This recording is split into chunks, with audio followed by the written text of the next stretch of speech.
Oh, who I was born to be. How many of you think you've arrived there yet? Or you're on the journey there, I hope? Well, hopefully this morning, because we're talking about elevating the questions. And as that song said, the questions can lead us there, if they're the right questions. 3 of the 4 Gospels tell us that with God, all things are possible. Not some of the things, not a few of the things, but all things are possible. Wow, that's a pretty big thing to put on our little tiny minds sometimes, huh? All things are possible. Ernest Holmes might say there's a power for good in the universe greater than we are, and we can use it. Well, the thing is, we are using it all the time. We're using that power all the time because we know the laws of the universe. We know reciprocal, cause and effect, reciprocity, all of this, that is all going around. This energy is always at work, that we're always using it. But you know, inherent in each and every one of us, that all-powerful good, but let me call it something else, that all power, not necessarily the good part, but that all power, the potentiality is inherent in all of us, but from its lowest to its highest form. I want you to get that. It's all in us. There's that power, like the power for electricity that's in us, that keeps us going, that keeps us moving. But like electricity that can be used to light a room, that can be used for all good, that same power can be used for much, much less. It can be used to harm. It can be detrimental. We have in us that same power, and the power is good, but we determine how to use it. Now, it depends. Life is in degrees of livingness. And you and I have a dimmer switch. We can decide, do I want to live in the higher consciousness or not? You see, each one of our consciousness, our state of consciousness, taps into the same source. Boom. But we decide how we want to use it. We're all tapping into it, but each of us has a different reciprocity, a different level of acceptance of the good that's there. Do you get that? Do you get it? You and I, right here, right now, we are right at the mouth of a huge river, a whole flow of goodness. But some of us, if we want to have this goodness in our life, we've got to put our buckets out. We've got to hook into that goodness. We have to hook into that power in order to make it work in our life. We can turn it away. We don't have to accept it. But it's there for us right now. Now, some of us think when we hear, all things are possible right now. And in this teaching we have, that we can have it if we use it. We can use our minds, the power of our mind and our heart to get what we want. And some people think that's a get-rich-quick scheme or get something for nothing. But those of us that have been in this a long time know it takes work. We have to work this. If you think about it, if we're not plugged into that power for good, it doesn't work. It just doesn't work. And we talk about, well, how do we keep ourselves plugged into something, hooked into that power for good that keeps us up-leveled, especially when we look at this world and see all the things that are going on. How do we keep connected? Do you ever ask yourself that? How do you keep connected to the good that's ever present? Sometimes it seems impossible. How can we do that? But today it's about recognizing that we can ask questions. And if we want to know how big our bucket is for that goodness, we can think about the questions that keep repeating in our mind. Because we say, this good responds to the power of our thought, the dominant thinking we have. We can't think, I'm a child of God, and then go have a pity party all day. It's the dominant thoughts we have that this power for good that God responds to right here and now.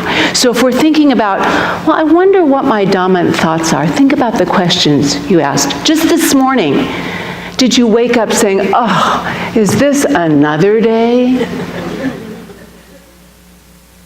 Or did you wake up saying, how How can I make the best of this day?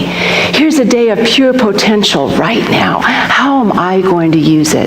It's the questions we think. We can tell if we imprison our mind in limited thinking, if we say, this again?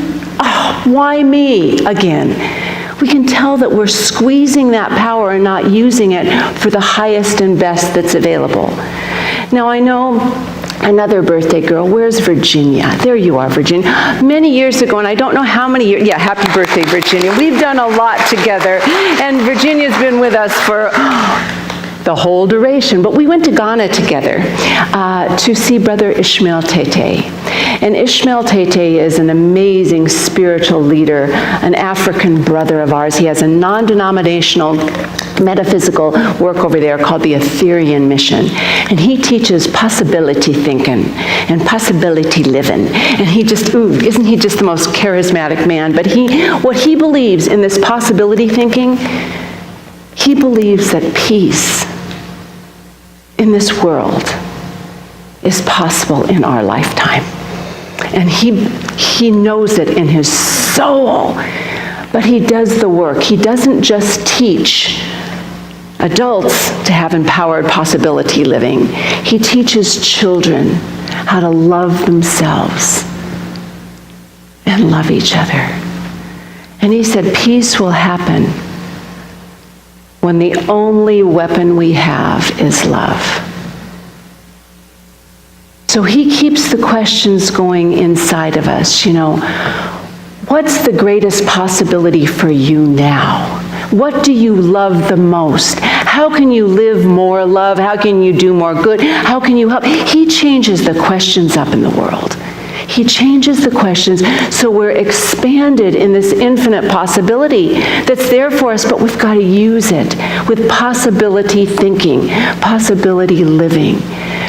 There's another fellow that came into my awareness this week about answering a good question with a great answer.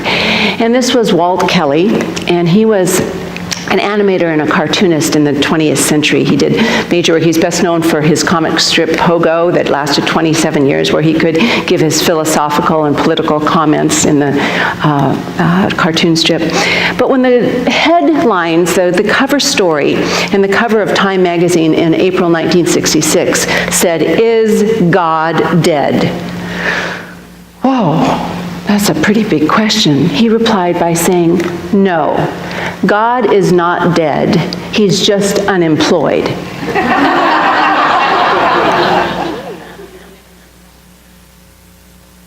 How much does God work in your life?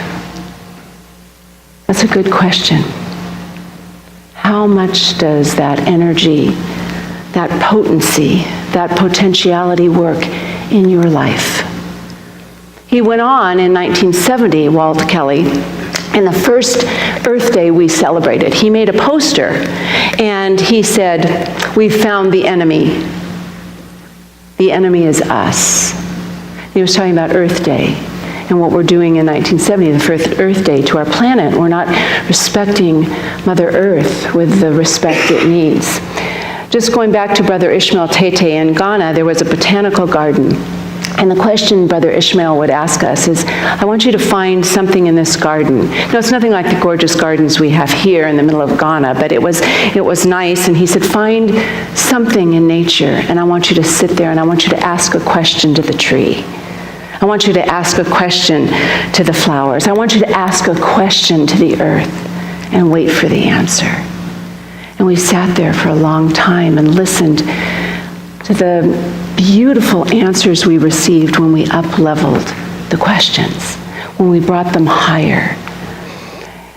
Now, Rabbi Abraham Heschel says, awe precedes wisdom, and awe precedes faith. If we live in fear, we're not going to have the same relationship with God, with the world. But if we live in awe, we open ourselves to a greater experience. I believe in that word awe comes possibility. There's nothing supernatural in this world. When we understand life, we expect things to be amazing. We expect things to be wonderful because we know there's something so much bigger at work all the time, all the time. This Friday night, we had a murder mystery party. So spiritual. It was actually for our theme event, so it was good. But I wished everyone could have been there because it was so fun. Now, when I ordered the murder mystery party online, I got it, and then it said, not suitable for a church gathering. And I said, perfect! I didn't read that online, but I did read it later, and we certainly acted it out. I mean, those of you that were there, I see a lot of you. I wish you were in costume. It was such a successful time because of something Ernest Holmes says. Ernest Holmes said, to make the most of your questions, you need to fill them. You need to infuse them with inspiration and enthusiasm.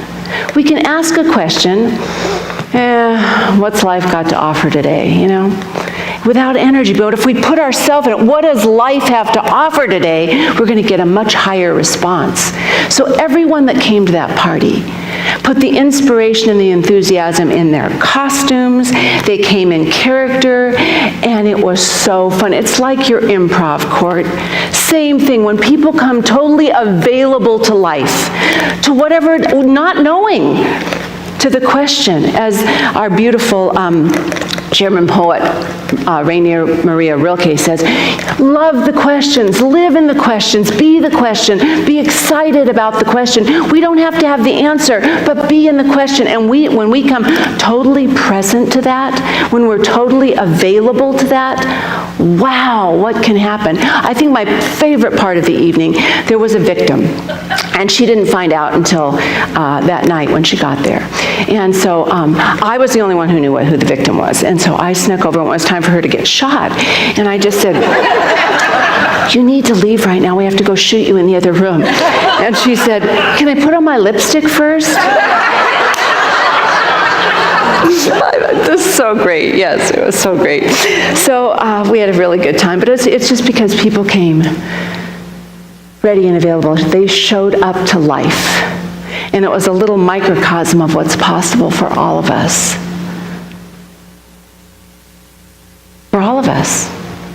If we pay attention, we show up and we pay attention, and we tell the truth. Well, that wasn't quite a thing for telling the truth, but telling the truth. And don't be attached to the outcome, but just be available. Life can change in amazing ways. The Christian Gnostics, the mystical side of Christianity, they had 3 questions to find out if we were truly enlightened or not.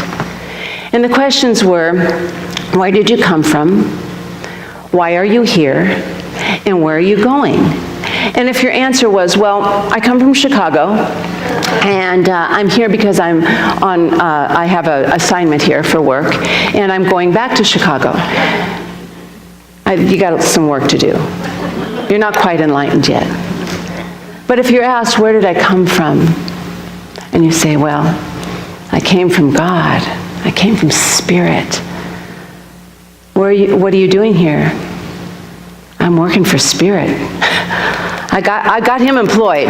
He's not unemployed right now. I'm working for Spirit. And where are you going? I'm going back to Spirit. I'm going back to oneness. I'm going back to unity. I'm going back to God. Then you are enlightened. If that's your first answer to things. But we have some work to do. The higher the questions, well, when we ask better questions, we get better answers, but the higher questions lead us back to God. There's no question. The higher questions lead us back to God. Ernest Holmes has a book, and I think it's a great question. He says, can we talk to God? What's the answer? Yes. Of course. Of course. But he goes on to say, let me tell you what he has from the very beginning of the book. He says, can we talk to God? He said, I think when we contact each other, we're meeting the manifestation of God incarnate.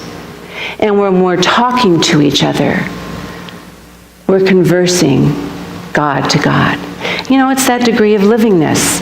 It's not that it's not Spirit in action. It's not that it's not all that, but we We have to think about that, and we approach life like that, oh my gosh, how things could change. If we approach life like that, that dream of Brother Ishmael's would be happening right this minute if we realize that every single person we touch and meet is a manifestation, a representation, an outpicturing of God. If we realize that, the entire world would change. But he goes on to say that, but that's not all.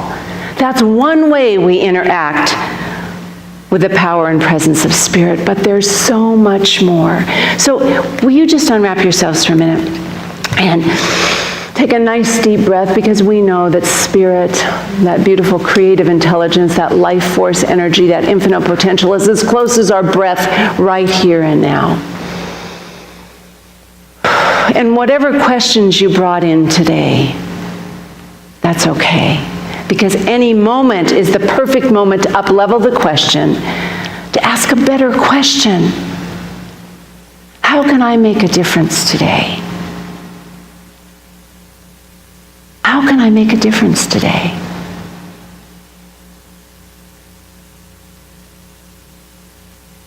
Just let that settle within you and be asking that question, and let it just resonate and resound and live in the question. Just imagine yourself in this moment. Now, a difference means in our own lives. How can I make a difference for myself? Better choices for my life. That I can become who I was born to be. An outpicturing of Spirit. How can I make a difference in my own life? And when we answer that and get down to that and hold that within us, we can spread it out. And as Rilke also said, he said, I live in widening circles. And he's talking about the questions. I live in widening circles that go out into the world. And how can I make a difference in the world today? How can I help? What one word, what two words can I say to uplift, to expand life as I know it right here and right now? And don't worry about the answers coming immediately. Just marinate in the questions that are good. Ask yourself, how can you turn any poor me question that you might be carrying in your heart? Poor me. How can you turn that? Because it's a messenger. How can you turn that into, what's possible for me right now? Wow. What's possible? So let that just marinate in yourselves in this moment. Let it just percolate. And as we're just feeling that, if we want to truly elevate our questions, turn up that dimmer switch, plug in that lamp, which is our heart and our mind, whose cord we're holding. Disconnected energy does nothing. So if we walk around holding our cord, there is a power for good. It's right here, and I have it. But if we plug it in, if we're singing This Little Light of Mine and we're not plugging in our light, we're just going to be a bunch of empty words. But if we plug it in, we can radiate that good. So, are you ready? Yeah. Good. Oh my God. He showed up dressed and ready to go. I love that. Are you ready to participate in better questions? Yes. To be part of the good that's happening? Well, you have to accept that your life is good right now, so stand up. We're going to read some things together now. We're going to affirm the good that's here, and we're going to elevate the question. I think those questions are there. Yes, they are. See, you just ask and it is given. That's so perfect. All right, I'm going to read the line, and then I want you to listen to it. And sometimes when we read and try to understand things, they don't work. So I'm going to read a line, and then I'm going to have you repeat it. Life lies open to me, rich, full, and abundant. Life lies open to me, rich, full, and abundant. Do you believe it? Yes. Okay, good. All right. My thought, which is my key to life, opens all doors for me. My thought, which is my key to life, opens all doors for me. I am one with infinite goodness. I am one with infinite goodness. I realize this unity. I realize this unity. I only have to open the portals of my mind and heart. I only have to open the portals of my mind and heart. And accept that which is always ready to express through me. And accept that which is always ready to express through me. I am the instrument through which life flows. I am the instrument through which life flows. I think you are. It's so good. I see it. And will you just tell somebody next to you, you're the instrument through which love flows. You're the instrument through which beauty flows, happiness flows, goodness flows. It's all good. And could we just know together, oh my gosh, there's so much good. Will you just take the hand of the person next to you right now?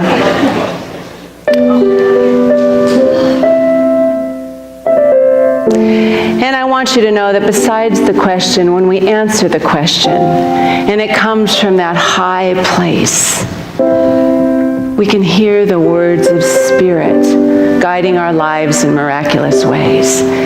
So if you just stand here with me for a moment and know the truth that is absolutely unfolding in each one of us, that we are guided and directed by that divine urge, that spark of divinity that's within each and every one of us, that's guiding and directing each and every life towards the ultimate goal, which is understanding love and oneness and beauty and harmony and peace. No matter what's going on in this material world, that we feel that greater call of good that's lifting us up to know that right where we are, the power and presence of God, of love, of creativity, of harmony, of beauty lives in this moment and every moment. As we awaken to it and feel it pulsating through us, we feel it alive and warm and reciprocal and available right here. There's nothing more we need to do but be open to it. And in this moment, just feeling that love, that goodness, that Spirit as it pulsates through each and every being. As we allow that energy to uplift, we see what's possible and we let it sparkle out into this world. God is love, and so are we. God is light, and so are we. We make a difference right where we are. Give that hand a squeeze, and let's seal the deal by saying, and so it is. God bless you all. I love you. I appreciate you, and so it is.